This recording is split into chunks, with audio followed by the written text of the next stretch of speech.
That was for you, Chase Elliott, my boy.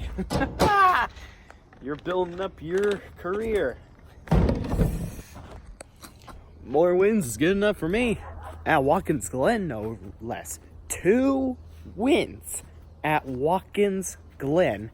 A fucking road course, no less. Oh yeah, so what do you, Chase Elliott hate mongers, have to say now? Oh, he won 2 fucking races at a road course at Watkins Glen, might I add. None. The only restrictor plate track he ever won at was Talladega. You'll all have this freakish audacity that he could only win at super speedway races when that was only the minority of his race wins. Chase Elliott dominated that race from start to finish, so you have no excuses to demean or undermine his talent now. Nobody else dominated it more than him, well, except for Truex, who was on his tail from start to finish. If I were to say the very least, it was actually a pretty decent race to watch. Finally, we got action on the track. You know, the whole feud between William Byron and Kyle Busch, and then Bubba Wallace and Kyle Busch killing each other, and then Bubba Wallace taking out the least manly driver in NASCAR history. Good enough for me. I'm not even a big fan of Byron or Bubba Wallace, but good on them for not taking shit from that asshole in the 18.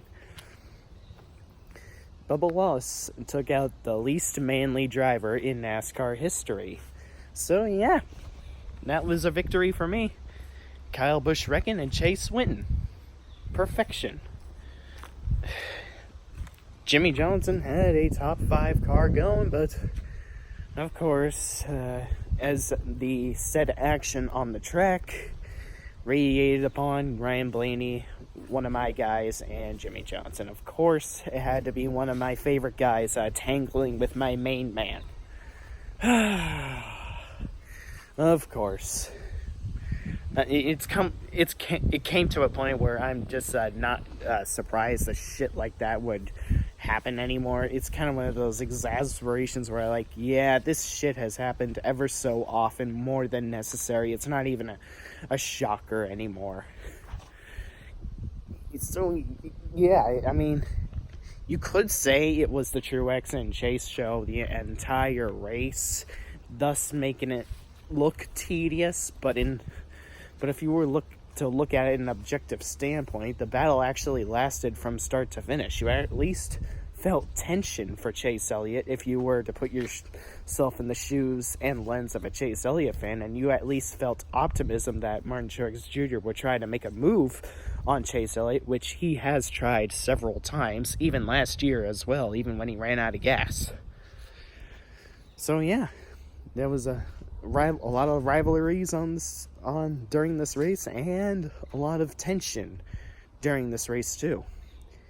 I mean, those are some traits that what makes a good quality race. So if I were to rate this race, I would have to say at least a 7.7 out of 10 or 8.1 out of 10. It's a little bit better than last year's Watkins Glen race, so there's that. Finally, we got a good race for once. Well, it's not really a shocker that it was a good race because it is at Watkins Glen, after all. The best road course on the schedule, unless, there is the Charlotte Roval, which has itself to prove a second time over, proving its welcoming on the schedule. So, yeah. Even if it was just 2 drivers leading the entire race, you at least felt tension for Chase Elliott and pure optimism if you were a Martin Truex Jr. fan. And so yeah, I really don't know what else to add to this. It was a pretty good race, which still isn't really a shocker, given that Watkins Glen is almost every single time a good race, with the exception of 2015, even though it was still admittingly a thrilling finish that said year.